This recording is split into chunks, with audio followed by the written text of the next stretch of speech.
10, 9, ignition sequence starts.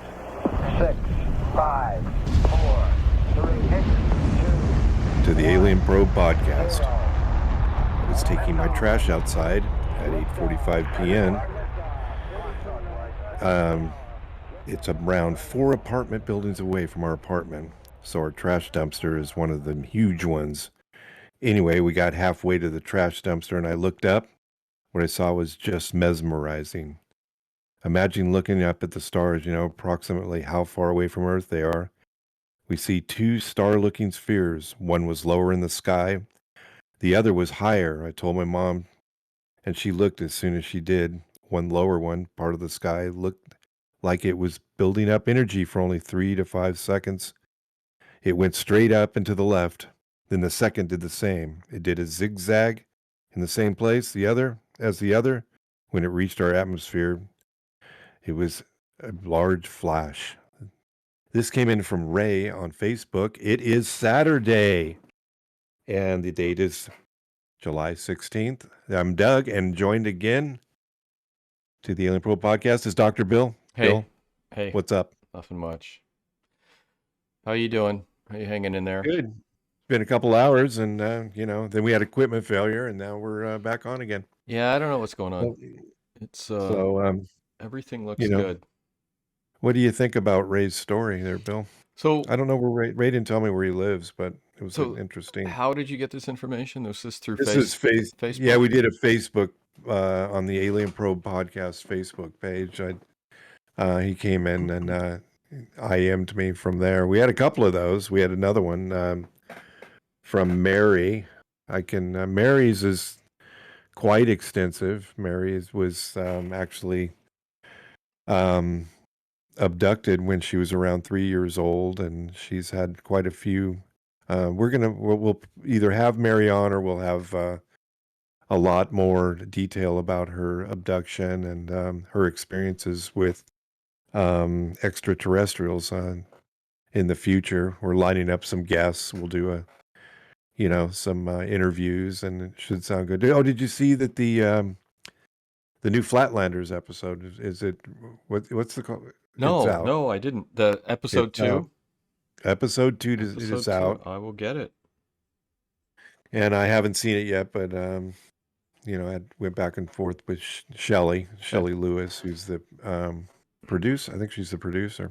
Yeah, so like an executive producer, I think she is. Executive producer. So we can certainly check out that and get back to everybody on that. Yeah, that'll probably be at least a couple weeks. Yeah, we got some things backed up that we need to talk about. And next week, I think we're going to spend some time going over Luis Elizondo's Inspector General complaint form, which is... What is that? Did the IG complain about what? No. I mean, we're not going to talk about the whole thing. He complained to the IG about the crap that the Pentagon was pulling on him, where they were saying he didn't work for ATIP. We don't know who he is. And he has specific people that he's complained against, which is Susan Go of the Public Affairs Office and Gary Reed, who was Director of Defense Intelligence for Intelligence and Security. Why do they have intelligence twice? He's a DDI and DDI-INS. You can never have enough intelligence. You can never have enough. So we will. I want to spend. Let's go through this, and I want to read it. I've been starting to read it, and I want to go through it in some depth next week. That should be interesting. That'll be a good one. Yeah, and we'll wrap up. Hopefully, we'll wrap up Skinwaler Ranch. But this is a 64-page complaint that Luis Elizondo filed with the Inspector General's office. Because let me find I'm looking for his written statement. He wrote down some specifics. Because here he said, his handwritten part says, what did the person do or fail to do that was wrong? He said, conducted retribution and provided false information to the public, abusing government authority, illegal dissemination, I guess, of information. No, I think that's destruction. I think it's illegal destruction of information, which we'll get to this stuff once we go through it. But like I said, it's a 64-page report. It was released on, I think, a couple months ago, and I'm surprised we haven't heard about this before. There was a YouTube video from the UFO subreddit, which I didn't watch. I just went to the link and downloaded the PDF of his complaint, and then Chris Lato spent some time going through some of the stuff on that. But I think that I think it'd be worthwhile taking a look at this. The little bit that I'm seeing, it's got some great stuff in it. So, and then cool. So next week, Luis Elizondo's IG complaint, last Skinwalker, and then after that, final episode, not last. Not so we'll be talking about it today. We will be talking about the second to last episode today. Yes. And then maybe in 2 weeks we'll do the second Flatlander episode. We had a lot of fun with the first one, and actually upset some people because we couldn't figure out how they could see a laser from 35 miles away. So I don't know. I don't have any explanation. Hopefully, since Shelley's a friend of the show and has been on, so we're gonna respectfully discuss the processes by which they will prove that the Earth is flat. Well, I mean, we're critical of it. We're going to be critical of it, but they raised a good point last time. I did some research, couldn't come up with a good counter argument, and it just raised a question: why could they see a laser from 35 miles away over flat terrain? So tell me why. I'm not saying that the world is flat. I'm just saying they're providing a counter argument, and yeah, we'll get to that one. All right, I'm gonna pause this. Okay. All right. All right, so where you want to start today? We got a couple things. I know you sent me some Omni articles. Yeah, we've been looking at an old April 1994 Omni Magazine, which at the end of Omni's publication lifetime, they started investigating UFOs, and then 6 months later, the magazine was gone. So they had a few things. They were going to start their own sort of investigation into UFOs. And like I said, the magazine went out of business, which was weird. And they said that it was because of the cost of paper and publishing. But just a sort of back of the envelope calculation of their monthly revenue on their sales, they were selling, I guess, $1.5 million to $2 million a month in revenue on the magazine. And it's just, and it's 1994, 95. That was a good return, I think, or a good circulation. 700,000 or some crazy number of magazines were being sold. Well, it's not only, they don't not only mail them though, they're in, grocery stores and everything else. Yeah. So it's not just, postage. It's, it's a cost, but I don't know. They were getting advertising. So yeah. You didn't see, when I discussed this before, you didn't think it was a conspiracy. You figured they just shut down. What do you think? It was the structure of the Bob Guccione also owned Penthouse. The structure of the corporation was a little funny, which I looked into a little bit. It's the shutdown of Omni Magazine was a little weird. I think they were perfectly capable of being profitable. And I don't remember, and I don't have the paperwork with me. His wife was running the magazine. She might have died around that time. So if she had, did she fall down the stairs? Yeah, blunt force trauma. Yeah, she did. Just like Ivana Trump. Yeah. If she had, she was the force behind the magazine. I don't think she did, though. I'm going to take a quick look. So what we're doing is we're the last, I think it's about 5 or 6 issues of Omni. We're just taking a look at the articles that they have in that about UFOs and what they have to say. And so the there's one and they're short. So this is just like they're investigating UFOs and they're talking about the cover-up conspiracy. And they made a big deal about it in the previous issue. And then this issue comes out and it's just 2 pages. 2 short pages of information. So It's interesting because the title of the first one you sent was Cosmic Conspiracy, 6 Decades of Government UFO Cover-Ups. yeah. But there was a lot of publications that discussed government conspiracies and UFO cover-ups. I don't think the government shut them down because they were telling all, and they weren't really telling all anyway. Yeah, but it may have just been the corporation decided that Bob Guccione was out of control, and they needed to, fix it. And they, I don't know if they fixed it or not. They got rid of the magazine. It went to Web Magazine. It's a great magazine. I used to love Omni. Yeah, it was nice science fiction type. Great and stories. Great stories. Science magazine. Yep. So Kathleen Keaton was his wife. Oh. Well, I mean, she died 2 years after the magazine shut down. So that's sort of weird. Maybe her health took a... Yeah. Says she got breast cancer. Oh. So maybe she was diagnosed with breast cancer, and they decided she wanted just to take it easy. But yeah, who knows? It was a good magazine. Yeah. At any rate, so you want to discuss the first article you sent? Yeah, let's take a look at that. So it's Cosmic. It's by Dennis Stacy. Cosmic Conspiracy: 6 Decades of UFO Government Cover-Ups, Part 2. And they start off, they're talking about the 1952 Washington flap, where they had lots of UFOs flying around Washington, D.C.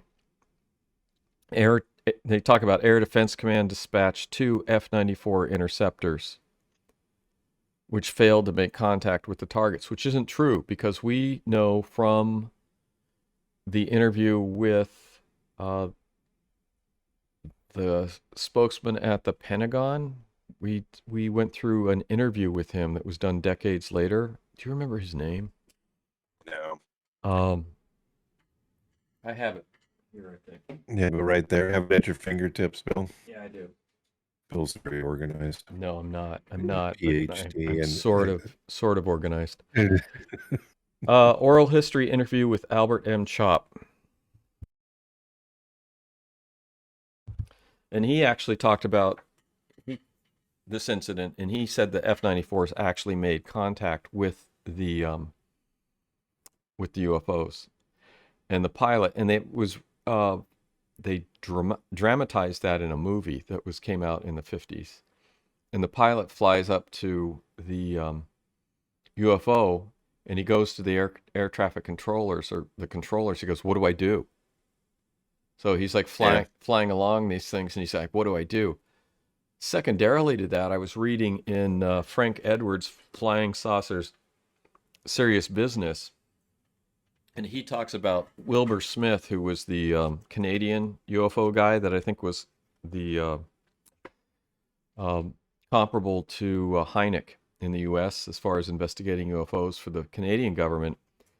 He actually said that one of the F-94s opened up on one of these UFOs and knocked a piece off of it, which was later recovered.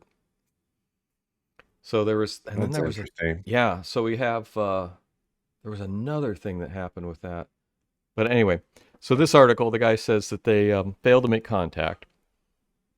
Albert Chop says that's not true in his interview and in the dramatization of the incident. He said that the F-94 actually came up on one of these things, and the pilot's just like, "What do I do?" And then this article in Omni says that they repeated this. The UFOs came back the following weekend. I guess they only worked weekends. Targets were picked up on radar verified both by incoming pilots and ground observers. So the pilots of the aircraft flying into the airport in Washington National were seeing these things. And so many calls were coming into the Pentagon alone that the telephone circuits were completely tied up with UFO inquiries for the next several days. People want to know what's going on. Yeah. Are they coming for us? They're coming for the president. Are they attacking? They're attacking. I think Truman was president. I think he was apparently at that time he was fly fishing somewhere with General MacArthur or something. I read. I'd have to double check that, but he was teaching General MacArthur to fly fish or something. That's what I read. Wow. I don't know. It may not be true. So the Washington flap, they call it the Washington wave here. Then the Pentagon had to have that press conference, which you can look at the footage online, and the National Archives has it, which is where the YouTube videos pull it from. And General Roger Ramey, Chief of Air Defense Command, denied that any interceptors had been scrambled, which wasn't true, and attributed the radar returns to temperature inversions, which is why they're pushing this conspiracy, this cover-up stuff. And when we talk about Elizondo's IG complaint, you can still see sort of the Washington weirdness when it comes to this stuff. It comes out in that complaint. And as a consequence of this, the flap, they had the Robertson panel, which we talked about. And the CIA director suggested that there be a coordinated effort to develop a firm scientific understanding of the several phenomena in the UFO reports, and assure ourselves they will not hamper our present efforts in the Cold War or confuse our early warning systems in case of attack. And that was a big concern of the military, was that UFO reports would mask a genuine attack by the Russians. Yeah, they actually wanted to have a public education program to, debunk this thing. They even wanted to enlist the Walt Disney company to put together something to show that this isn't really a UFO. This is a balloon. Yeah. I don't know if that ever really happened, but they probably. I think Disney did put out some funny sort of anti-UFO cartoons. I've seen them. We'll have to dredge those up. Yeah, I should look for those. Threaten orderly functioning of the protective organs of the body politic. What is that? After review of the evidence, the panel concluded, while UFOs themselves did not necessarily constitute a direct threat to the national security, the continued emphasis on the reporting of these phenomena does threaten the orderly functioning of the protective organs of the body politic. Must protect those organs. Yes. And they recommended that the national security agencies take steps immediately to strip the UFO phenomenon of its special status and eliminate the aura of mystery it has acquired. Training and debunking could be implemented. Mass media might be brought to bear on the problem, up to and including Walt Disney Productions. Sounds like modern times. Before we run for the week, What was that? I tried looking for the Disney thing. It popped up and started talking. Don't let your machines talk to you. Oh man, how do I work this thing? Oh, yeah. Interesting. The panel recommended that pro-UFO grassroots organizations be actively monitored because of their potentially great influence on mass thinking if widespread sightings should occur.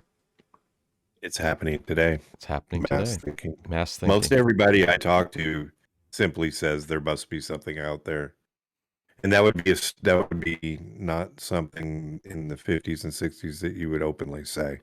Well, I have been having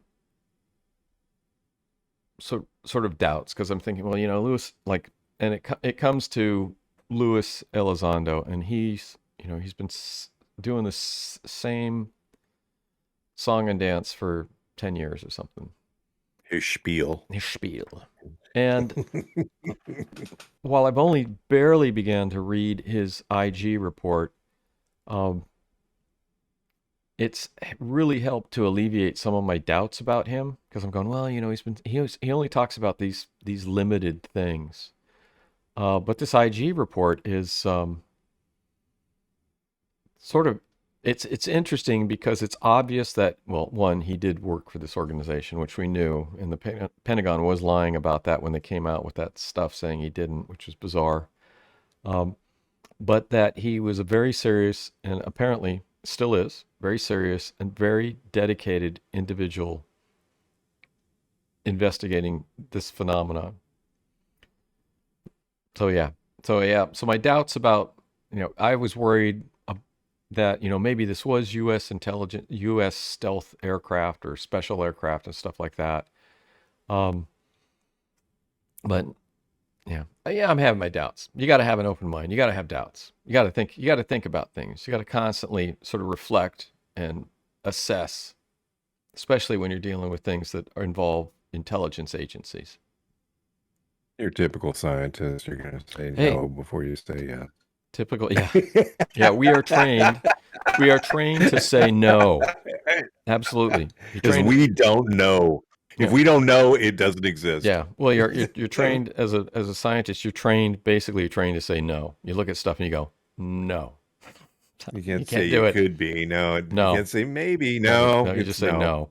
It doesn't exist. That was that's actually from reading about the development of Polaroid film by Edward Land early on when he was starting his company and trying to developing the process for instant film. He used to hire PhDs come in and as consultants, and they'd come in and he'd say, well, we want to develop a color film process, where you just take a camera, take a picture, and then your picture develops into a real picture, a photograph. And him and his guy he was working with, whatever, they got fed up with the PhDs because the PhD, he'd go, well, we want to do this, we want this to happen. And the PhDs would always go, it's impossible, you can't do it. So Edward Land is like, okay, no more hiring of PhD consultants for the company. We're just going to settle down and we're going to make this happen and we're going to do it. So they're not creative thinkers. It doesn't exist, so it can't be. It's like a self-fulfilling prophecy. Actually. Yeah, it's absolutely. Let's see, what else are they saying? This is a really short short 2 pages in this article. Blah blah blah. They says, is there evidence that such surveillance was conducted? Sketchy. We know that some agencies tend to keep some old UFO files while throwing out. All right. So they don't know if the government actually monitored these UFO organizations, but one of the things that one of the guys that founded the computerized UFO network, or CUFON, remember this is 1994. I think that you can still find that online. He says, it was Hynix, right? Was it CUFON Hynix? Hynix was CUFOS. CUFOS? Oh, okay. Yeah. They got CUFOS. They got all MUFOS, CUFON. Well, and then we talked about the Bigelow interview last week, and Bigelow was talking about all these organizations were like didn't cooperate with each other and would fight with each other. So it's like, who knows? They know that some agencies keep information and others mysteriously losing information. Well, yeah. I don't think it's they necessarily lose the information on purpose. I think it's just there's no retention policy. And if there's not a mandatory retention policy, agencies are free just to throw the stuff out. The FBI was doing that. FBI purged a lot of their files once Hoover died in the early 70s. And Congress passed a law that said that they had to stop and retain their files. So if it's not mandated by legislation, organization and the government does not have to retain their files. I don't know what it is, the state of that is today. Interesting. So what else they got to say? Is that He says they FBI kept a file on George Adamski. Adamski. We love that story. Yeah, he's a UFO guy. Yeah, he flew with them. He was a big UFO contact. He says, but they thought he was a communist, and that's why they. Must be a communist. Well, and they also say that the CIA communicated with Major Donald Kehoe. Yeah, that was Kehoe's organization. Now, what was that called? That was NICAP. And NICAP had a lot of CIA or ex-CIA involved in it, which is interesting. Yeah. And then they mentioned, I don't know if you've heard about this. They said the National Security Agency admitted in a letter to Senator John Glenn that apparently there is or was an Air Force Project Aquarius that dealt with UFOs. They did admit it was a classified top secret program, and that the release of any documents would damage the national security. The Air Force denies the existence of their own Project Aquarius, and the NSA now says that it was mistaken to write that in a letter to John Glenn. And then the last part of this article, they talk about Friedman and Special Report 14, which I want to take a look at.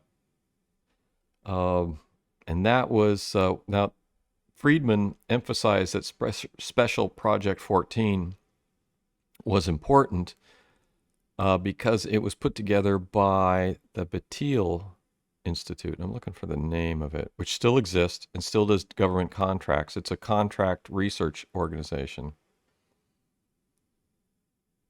And it's still around? It's still around. You can look them up on... I actually know a guy that... acquaintance. I don't really know him. I knew him when I was a professor, and he was a professor. He went to work for DARPA, and now I think he's at the Batil Foundation.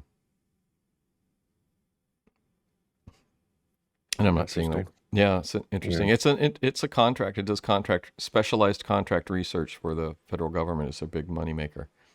The Batil Memorial Institute. That's it. Under contract with Department of the Air Force. Yeah. Government having two hands, with the left one not knowing what the right one is up to. I think it has more than two hands. Yeah, there it is. I got it. Batil, Department of Air Force. So that's the short of it for these couple pages in Omni from 1994, April 1994. You got the other. You sent me the other ones. The antimatter one. May, yeah.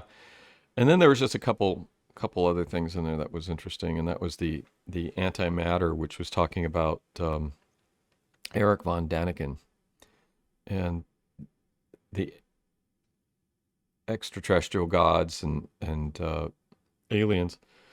And it's funny because they talk about the Ancient Astronaut Society, which I guess which had 10,000 members in 93 countries. I tried to look for, there is a website for that, but I don't really think it's active anymore. The website's active, but I don't know what the organization is. And I do know that Däniken, they talk about this antimatter thing, the UFO update, the rise, fall, and afterlife of Erich von Däniken's theory of extraterrestrial gods. He's still giving lectures on this stuff in Europe. If you can look on his website, and he's still going around and doing sold out lectures in big lecture halls. He didn't answer your email, Bill. He tried reaching out. I probably didn't reach out hard enough. I mean, I could have. You don't have his address. You can show up at his door. Hey, it's Dr. I Bill. wanted to. The person that was hosting me didn't feel that we should do that, although I thought it would have been good. Get arrested. You're probably not the only one that's thought of that. Yeah, I'm sure he probably has security. He's got security and gates and things. They would just But I call it. didn't. They just call the cops. They'd get arrested and kicked You're out of the still there in jail. kicked out of the country. Hey, a vacation in Europe? I'll take it. Depends on the country, though.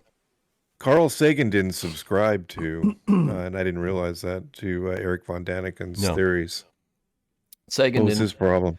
What was his problem? Sagan didn't subscribe to any of this stuff, and he, although he wrote Contact, right? Yeah, but that's sort of like that's science fiction, and he fitted that to, sort of the current thoughts on how things might go. Contact's an excellent movie, good book. But no, Sagan used to throw out that thing, extraordinary claims have to have extraordinary evidence, and which I think is sort of a tough thing. But he was Mr. Negative when it came to all this stuff. He was a scientist, so it's no. Yeah. So, but him and J. Allen Hynek's careers were exactly parallel. They both got their degrees from University of Chicago. They both worked at the Yerkes Observatory, where they did their postdocs or their PhDs. Hynek was a very popular public person on astronomy and things like that. And Sagan just like followed his career path to the T. And then they both diverged. Hynek ended up doing the UFO stuff. And so he was like that path. And I think after reading both their biographies, I think Sagan modeled his career after Hynek's career. Interesting. But hey, Sagan is one of those PhDs who says no. And I think he had a very closed mind when it came to this stuff.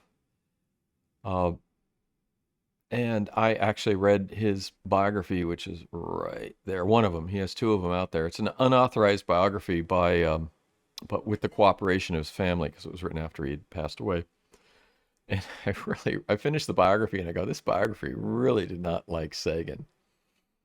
Because you read it and then you walk away from it, you go, you didn't feel good about the guy after you read his biography. Was there some weird things that he used to do? Was he stoned, or was that? Oh, he's high all the time. He's baked half the time. You see him on Johnny Carson. The reason he's so mellow and the way he talks, he smoked pot all the time. He used to write his books while he would walk around with the recorder, smoking pot and record things, and then have his secretary type it all up, and he'd put it together into books. I mean, the guy was baked half the time. Anybody can do anything stoned like, especially like that. He must have been a genius.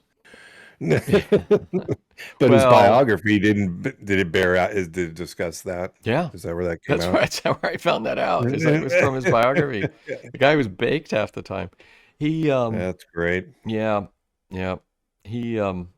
And he probably was not a very nice person, from what I could tell from his biography. You have a tendency to not have any patience with anything after being, involved with pot. You're just not relaxed anymore. You're just not. Don't want to deal with. Unless you're stoned, you can't deal with anything.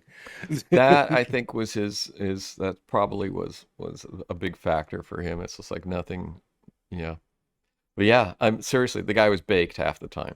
I mean, so Eric von Daniken, this is 1994. It was still huge. That book came out in the 25 years. That came out early 70s.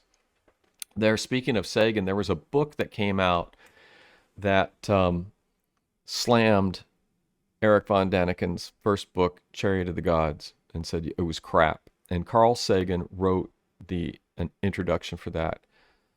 Eric von Daniken sued the guy and won, and got and got the book pulled from the U.S. market. The problem is that also ended up sort of damaging his book sales in the United States, because that book, the book saying all his stuff was crap, got a ton of press. And then, of course, like a lot of these things, once you sue somebody and you win because their whatever it was misinformation, the press doesn't report anything on it. So they don't report the suit. They just report the book in the first case. So if you go and look for that book, I've read that book. I got it from the library a long time ago and read it after I'd read von Daniken's first book. And yeah, I mean, it made sense. You go, oh wow, Carl Sagan is the writes the introduction for this book and says that all this stuff is crap. But at the time, I didn't know that the book had been forcibly withdrawn because of a lawsuit. How long was it out before they withdrew? I mean, it's kind of like when somebody says something during a trial and they go, disregard that. Well, they've already heard it. Yeah. Well, that's exactly what happened. It's like the Eric von Daniken's book came out, and then this counter book came out, and of course it had the clout of Carl Sagan behind it. And I read the book, so I found out about the book and got it from the library and read it, and it's like, oh, that's too bad. This stuff. The Chariot of the Gods is a really cool book, and then this thing just debunked the shit out of it. And then they got sued, and they had to withdraw the book. So in this article in Omni, the Antimatter, they quote von Daniken. He says, "I must be blacklisted in America," says he's 58 years old, with a chuckle, because he had a 25-part TV series in Germany. His last 9 books, this is 1994, are all bestsellers in Germany. He got ancient Asian Indian text translated. He's just talking about this. Describe gigantic space alien. Are you waving at me? Space cities. The girls have just got home with the dogs. Oh, they've been gone a long time. I had to tell them to stay away. I had to send her a text to stay away. Yeah, we're still recording. We're having technical issues. Technical issues. We're terrible at computer crap. They may be bombing in on us and destroying my backdrop and dogs, and who knows what's going to happen there. All right, perfect. So he had some stuff, and he talks about gigantic space cities and from ancient texts and stuff like that. So he's still writing books, and I've picked up. You have some books, and I've picked up some of his stuff. So we will address and come into looking at Eric von Daniken's past. That books. Really is something we should talk about. Chariots. Yeah. I love Chariots of the Gods. I mean, that's one of the reasons I have an interest in this. Yeah, I mean, he's got a bunch more books. Yeah, we need to look at that. And then there was Carl Sagan, a major critic of von Daniken in the 70s, says he has not changed his mind. One of Sagan's original objections was that the underlying assumption that our ancestors were apparently too stupid to create the monumental architecture of our past. That's a crappy Sagan criticism. And von Daniken responded, he goes, "But it's never been my idea that ancient astronauts had constructed great buildings or temples. Mankind did, but why? Mythology and religion say they were dealing with the teachers that had descended from heaven." So, yeah, but some of the blocks that you that are moved from point A to point B like 1,000,000 tons. And there's no way you couldn't move it. The argument is you can't even move it with today's equipment. How did they move it? I think that it's very plausible for for the pyramids, for a lot of those blocks to be moved. I mean, it's not impossible.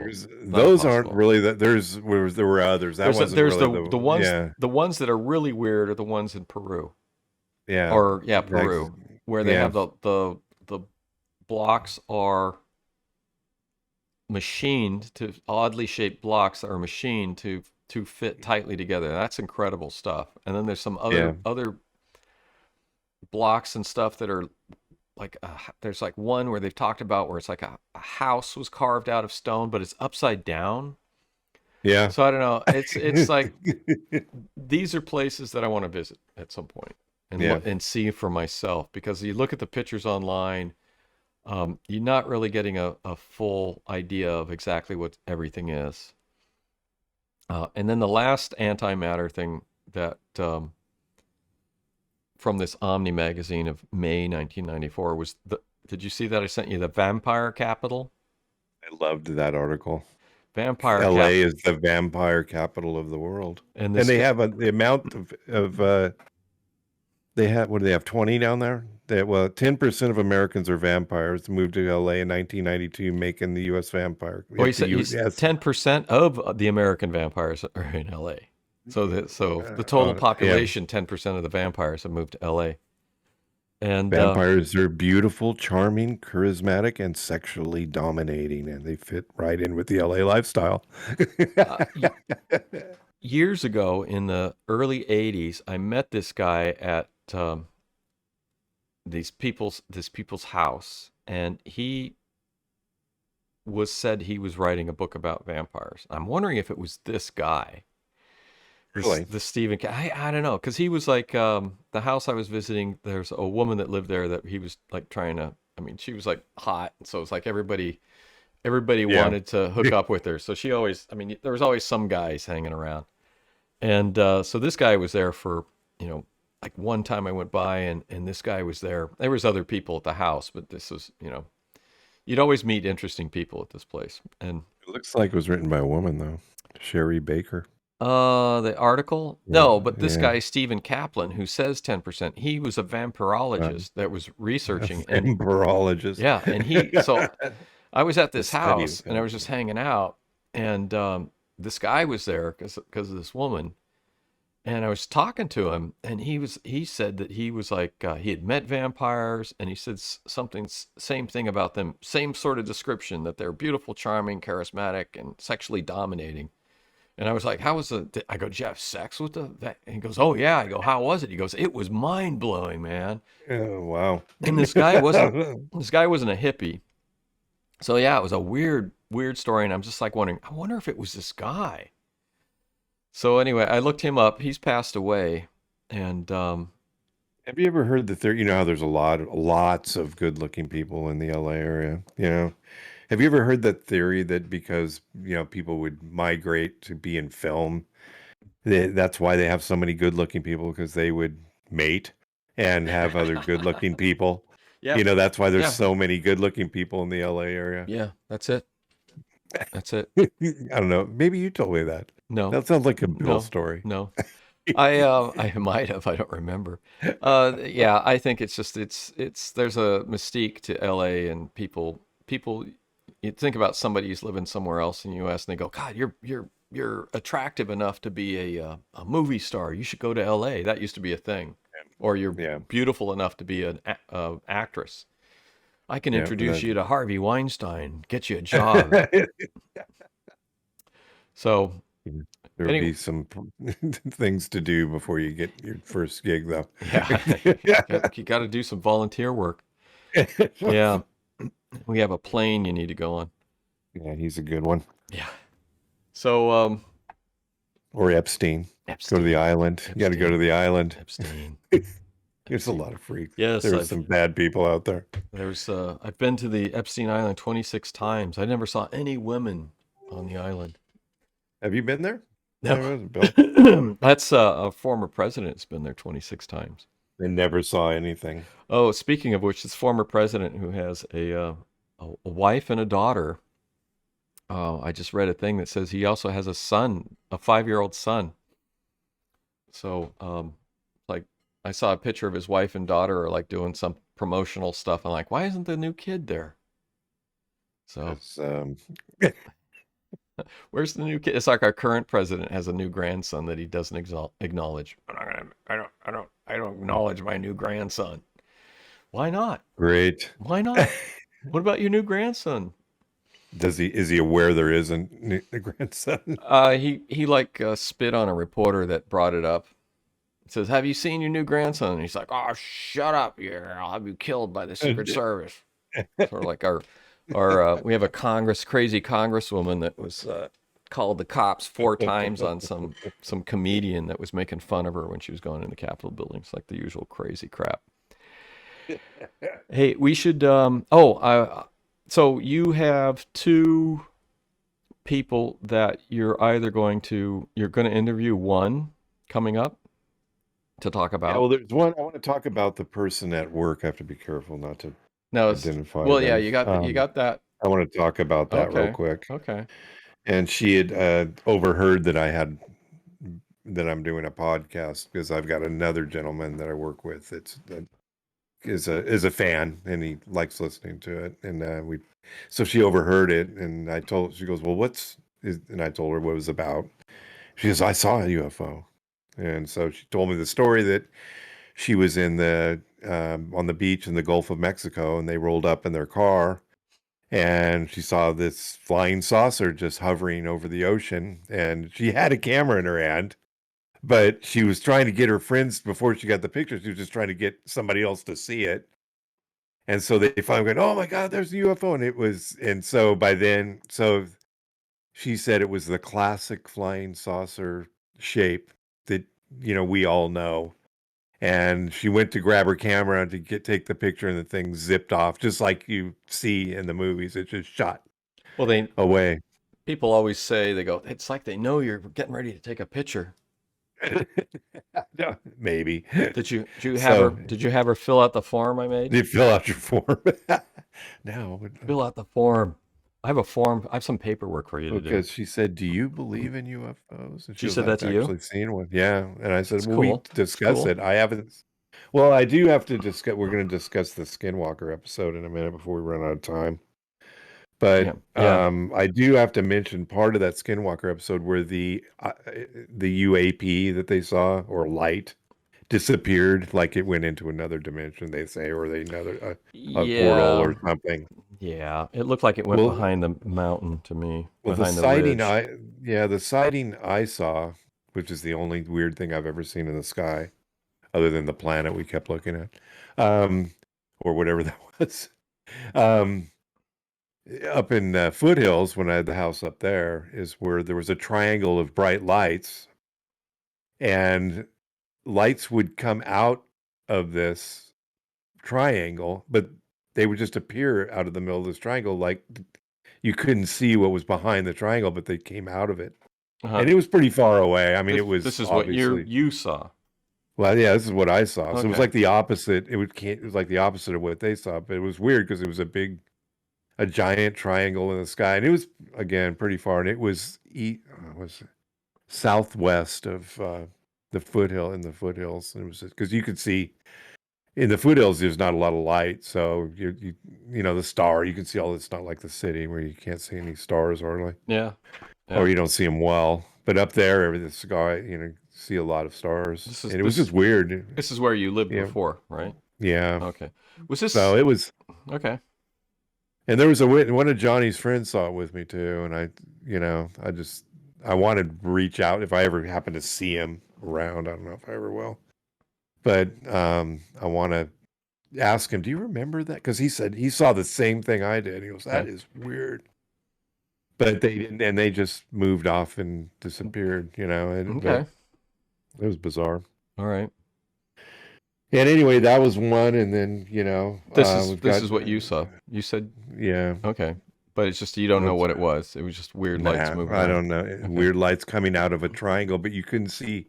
They just appered out of the middle of the triangle, like you couldn't see. No, that was a lighted triangle? It's like just three bright. I'm sorry, I shouldn't say triangle. Three bright lights, and then in a triangular position. And then something would come. See, this is what happens when you don't do the paperwork. So the okay. I could draw you. I could draw. No, don't draw me. Three dots. I don't see. I don't want to. I'll draw you 3 dots and then a dot. I don't want to see it. So, okay. So that's interesting. It's not aircraft. Well, I don't know what it was. It could have been, I suppose, but they didn't. It's like it came out of like somebody coming out of it, something coming out of a cage or a cave, I should say. Okay. Not a cage.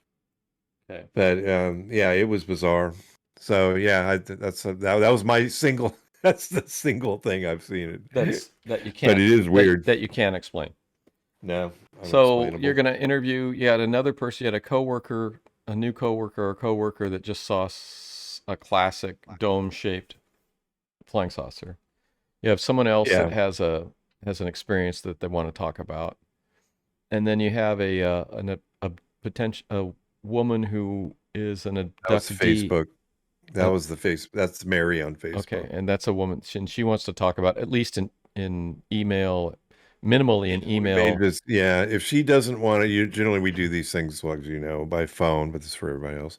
We'll do it by phone, so we don't have to bring them into Yeah, the yeah, studio, the studio. and the studio, which So is, this is um, upcoming stuff.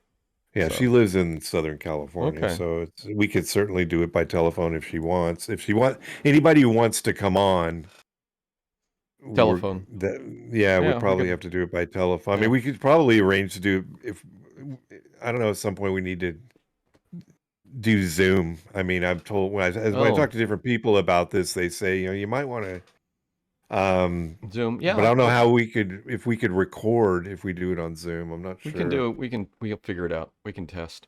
That's something I It's think we need to doable. go It's doable. rather than it might be better than doing it this way, Okay. Well, we can. But We'll let's do a test coming up. We'll figure it out. yeah, because it might some of the issues we're having we might be able to overcome. Yeah, Zoom may be the way to go. Yeah, let's investigate that. So Yeah. we have So as we talk about our technical corner, hey, so so yeah, we've got her, and then there's another gentleman that may want to come on. The guy that we talk that I work with, he wants to talk a little Star Trek, and I know okay. that's something that he hates the new Star Trek, the new what's it called? What's Yeah. the? Do Oh, you like? Have you been watching it? I've watched a few episodes. He doesn't like. He is like, I do not like this, and Um, he's a purist. I think he's a Star Trek purist, and that's I've fine. I've And I watched say, I watch it, I mean, I've watched and a he'll, few episodes. I don't know. I'm not thrilled with what, it. It what is it you don't like about it? Is it the timeline? The timeline bothers I me don't because these people are around and they shouldn't be all I together in this point in time. I'd have to And watch more. I've watched like two episodes, maybe one, and all right. Oh, yeah, I couldn't watch one because it was just like get and irritating. he's with you. He has some, I'm not going to divulge each, There was like um, a muck Spock. I couldn't get through that. I was like, okay, I can't watch and his this. sister's on there. I mean, Yeah, I don't. It it Nurse was. Chapel's on there, and Well, they have. she. I like some of the stuff they're doing, but I couldn't. It's like, Well, one of his main concerns is that there's no science, and no science that makes any sense. Like they used to talk about different things, well, and they I know I'm going to pay attention to that now. I well haven't really even looked at that. the old Star Trek they actually hired science fiction writers, and you can it's like Harlan Ellison, and then there's a bunch of other ones, and so these guys are writing like hard, real science fiction stories, so they could come into Star Trek and they would be able to fabricate a story around plausible science. Well, they would have technical expertise that it sounds like, and I'm going to have to watch the next episode and look at this. Like they don't do that. It's more personnel. And one of his It, problems is it's too much personality stuff. We're chatting in the hallway. yeah, it's Pike's office looks like a nightclub. yeah, I know, I like that. That's what I saw in the first It looks episode. like a strip club. I don't know. And It's like yeah, there's a I don't disagree. lot Yeah. of standing around and talking about your feelings, which is not, great. Yeah, that's his Um, that's one of his exact complaints. It's yeah. like, and it's and he does, and there's I think there's a transgender, which we don't care obviously about this, but they have to put it, it's like we're trying to shove this stuff out. Yeah. There's no problem with this, but I don't know, Well, you know what I mean? like For All Mankind, the latest. I don't know if it's the latest episode, but they just had an episode where one of the astronauts came out as gay, and that Yeah. was a big scandal at the time. And so the new Well, yeah, president has to come up with a policy, and it's basically the don't ask, don't tell policy that Clinton had come up with. And they're like, okay, when this guy gets back from Earth in 2 years from his thing, he's going to be discharged from the army. The guy's he's a major. And then there's the conflict because it's like the other astronauts, one of them's like worried because of AIDS and or HIV, and that can fit into the story, and it's okay because that was a big deal, and this is 1990s that this is supposed to be happening. So I mean is that in the 90s? Yeah, yeah, because people would be concerned about that so this back is, I mean, then. it's in context. It's in context for sort of the storyline of that show. So they threw out. So this guy came out as gay, um, you know, and it causes a conflict, and it fits the story. But up within the the complaint that guy has, and I've seen it in a lot of shows, they don't fit. They throw in this stuff, but they don't fit it into the context of the story. It's like my Yeah. favorite comparison would be Data. Remember the trial episode in the New Generation, where they wanted to dismantle Data Yeah.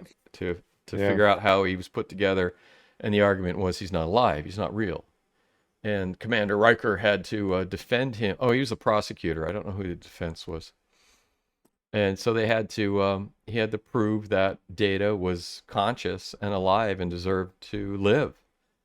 So I mean things like that. They'd fit things. You fit things into a context. If you're just throwing out, Yeah. look at They Orville. were Look at represent. Yeah. They were. Orville Well, has yeah. Orville has They were. weird things, but they fit it into the story. Yeah. They represent something. What they're doing is they're telling it. They're telling a story, but they're not. They're using a different method to tell the story. Of what they're trying to get at. Well, they're just throwing something out. They say, "Look, I don't know what they're doing." They just throw. Yeah, It's I'm like not it's like sure, and having that's it's like having cookie cutter characters of a certain type. So I've been watching Orville a little bit. They got that one guy, the big big guy that can get pregnant, and yeah. and that's sort of but Orville took that and fit it into it's all fits in the context of the show.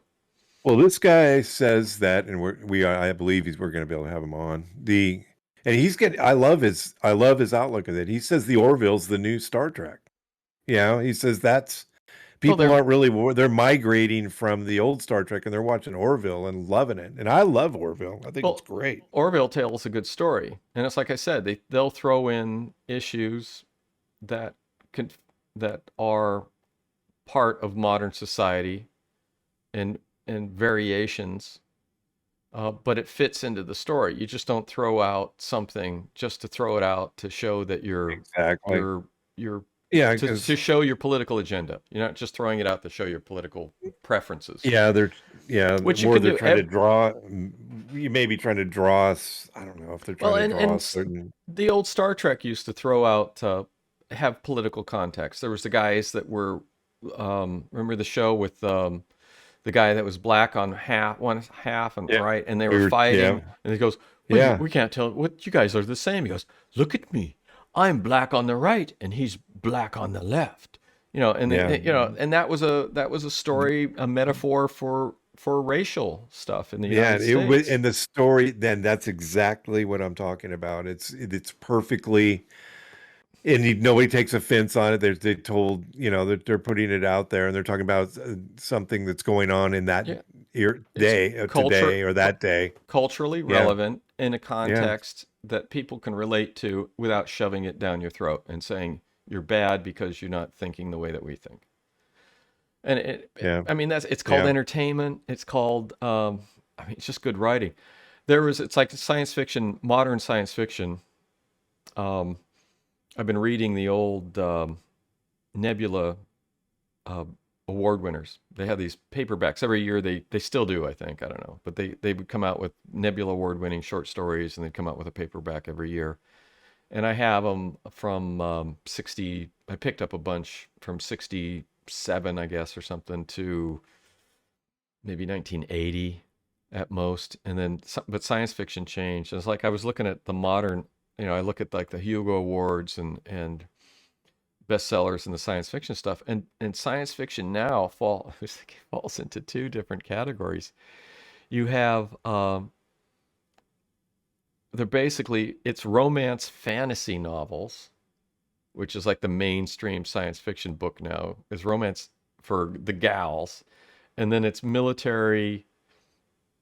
I would say it's military romance novels for the guys, but the romance is the guys running around fighting. Military romance space operas for the guy.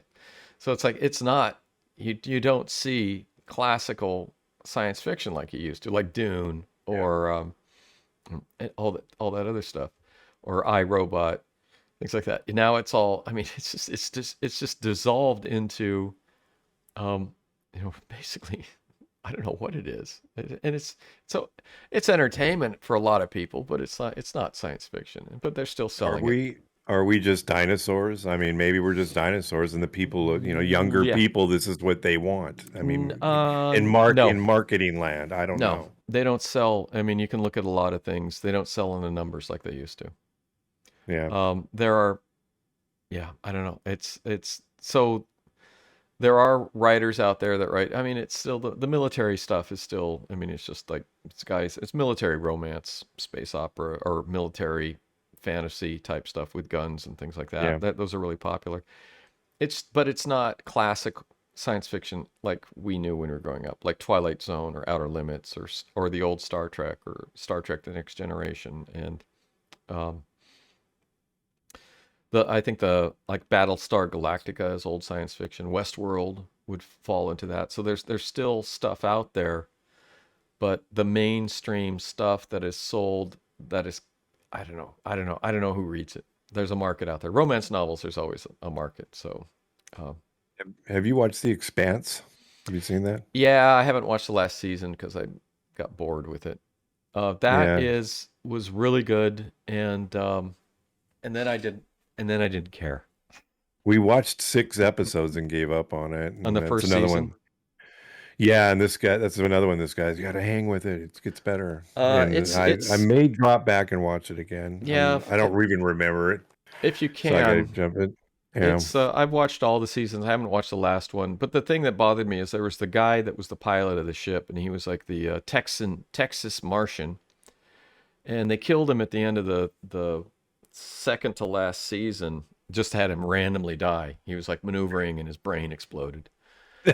Um, Awesome. yeah, and the reason they did that was because there was some sort of sexual scandal, and Great. yeah, and so they said, well, somebody accused him of something, and so we got to kill him and get rid of him. And he was a main character in the show, and it's like they did that, and I'm like, you know, I don't know. I mean, the show wasn't really holding my attention. It has some great characters in it. It's got some great stuff in it. One season I thought was terrible, where they were on this planet, and I didn't know what was going on, but apparently it was parallel to the book. I've tried to read the books and or even listen to the books on tape, or books on tape, audio books on tape. Um, it doesn't hold my attention. I mean, the writing's good, the stories, it's a political space opera. And the show does have some cool stuff in it. It hasn't been able to hold my attention, unfortunately. There's other things that I want to do or watch. You know, it's there's so many hours in the day, and I've reached a point like a lot of people. I don't have time for bad TV. I mean, it's just like some of the stuff is just I'll watch some stuff and then I'll just watch it for like 10 minutes. And I go, I can't watch any more of this, especially. Yeah. Especially if they immediately sit down and they start talking about their feelings. It's like, no, please, no. Um, But maybe this is the future. Maybe that's what we do. We're well, I just mean, like we're in the house and sitting in your living room, yeah, but we're in space. talking with your ex-wife about your feelings. And that's essentially what these scenarios are. It's like somebody you don't want to be talking to about anything, and you're being forced to talk to them for some reason, for some god awful unknown reason. Who knows? One thing I want to mention: I tried to watch Roswell: The Final Verdict, and I didn't last very long. Apparently, what they're doing is they're taking old interviews of these Roswell people that talked about things, and some of these interviews are on the National Archives, and you can download them, watch them, or you can watch them on the archive. And we will actually at some point we will come to those, and we will talk about some of these interviews. But they're taking these interviews and they're doing like stress analysis to determine whether or not the person in the interview is lying. And it was I just couldn't go. And they'd like interview a person. Our determination is, and it's with all the quick cuts and the weird shit that they do with these documentaries to try to amp up your attention. So they got to keep doing stuff so you pay attention. And So it's you don't just like, fall asleep. oh my God. I lasted about 20 minutes. I said, I can't watch any more of this. So that was a definite no. Are we going to talk about this episode of? We're over an hour. You want to finish on Yeah, Skinwalker? we'll, no problem. Yes, Skinwalker. Are you ready? Yes. So the green, I call it, well, they call it Closer Encounters. I call it the Giant Green Rocket episode, Giant green rocket, 15 which, foot. the first one exploded. Well, Of course it exploded. Well, they've got the rock everywhere, spoiling it for everybody. Turn it off if you don't want to hear what happens. Yeah, it's too late. It's always worth a watch. They put it on the launch pad, and it had all this expensive equipment inside of it, and then the engine basically blew up and exploded on the pad. I like it. They have Frugal push the launch button, and he's like dressed like a Bond villain. He's all in black, and he's got his shirt buttoned up to the thing. And his coat, you could see it because it flapped a little bit. His coat had red lining, like Dracula's cape.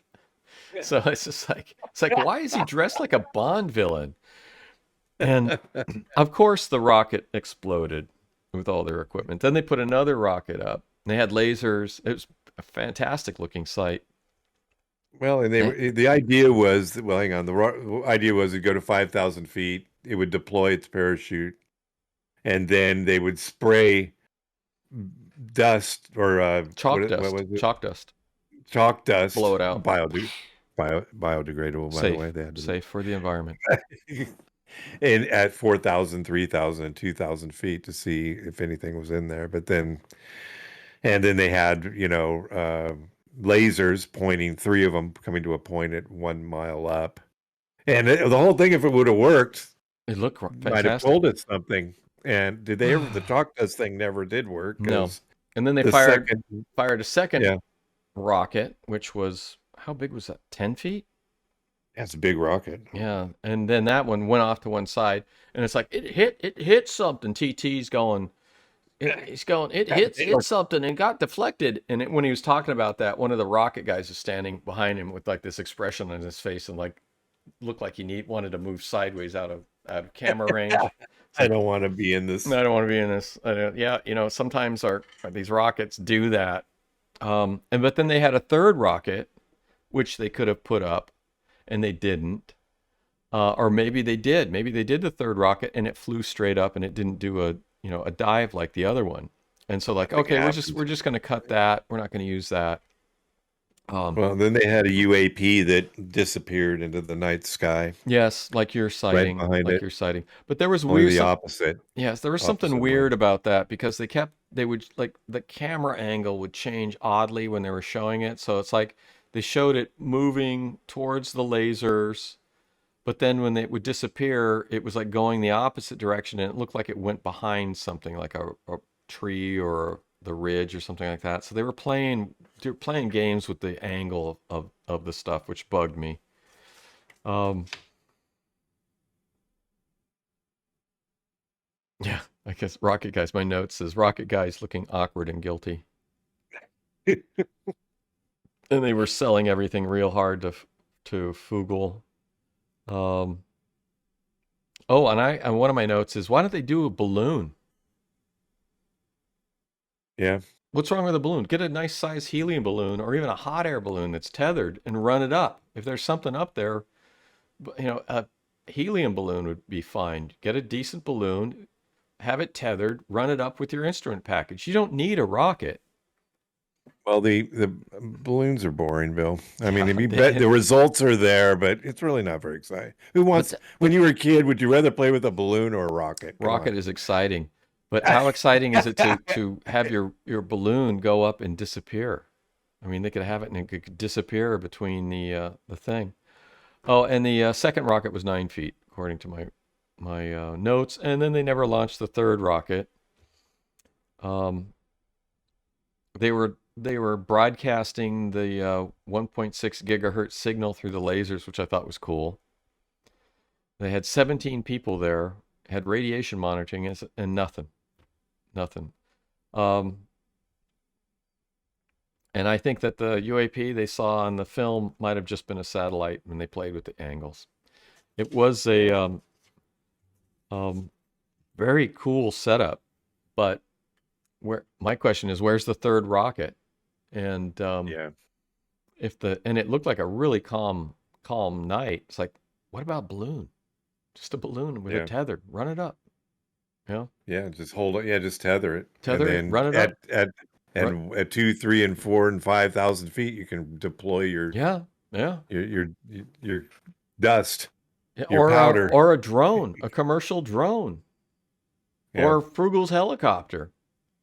They did the helicopter already, remember? They already Yeah, did well, the he had his helicopter. helicopter there. I mean, they have all this, they have all this technical expertise of things that they could run up, and they're blowing up rockets. It's like Well, just, see, yeah, and they could do it during, I know they want to see stuff coming out of the sky easier at night, but they could do this during the day also. And just, yeah, you can see the powder going over something weird a lot better during the day, yeah, maybe. yeah. Well, You know, it was actually for one of their shows. It was very light on information, but next show we're a week behind the episodes, but obviously, but George Knapp is going to be there. season finale. He's in the season finale. And yeah, I'm actually looking forward to the finale, and I will look forward to watching it next year when they come out with season More 4. more garbage. I think they're beating a dead horse. I don't think I really there's think nothing. people, is this going to be like Oak Island where it's going Yes, to run, yes, 50 years? yes, People are actually, they're going to get enough out of it where people are yes. going to go, I think they're going to find something. As And long it's as like, no. it's making money, they'll keep doing it. And Yeah. it's I think as they say in the oil drilling business, it's a dry hole. It's Dry hole, just like Oak Island is a dry yeah. hole. And even when Bigelow got involved in Skinwalker, after we talked about that last week, there was nothing to report. Nothing was reproducible. And I don't know, give me a break. Show me something. And which was causing me to have a lot of doubts about stuff until I started reading Luis Elizondo's IG report, and it's renewing my enthusiasm. So which we'll talk about next week. We'll do it. All right, I think we're at an hour and 12 minutes. And Get out of here before something fails. Oh, we've had a funky morning. All right. Thanks for listening to the latest episode of the Alien Probe Podcast. We welcome comments, questions, or requests to alienprobepodcast@gmail.com. Visit us on Facebook at the Alien Probe Podcast. Check out our website. It has all our episodes, alienprobe.net. Twitter and Instagram at Alien Probe Pod. Check us out on YouTube. Subscribe and like. Listen to our episodes and watch. Thanks to our senior producer, Robert Anthony. And, of course, thanks, Dr. Bill. Yes. See you next time. Watch the skies. Watch the skies. All right. Bye-bye.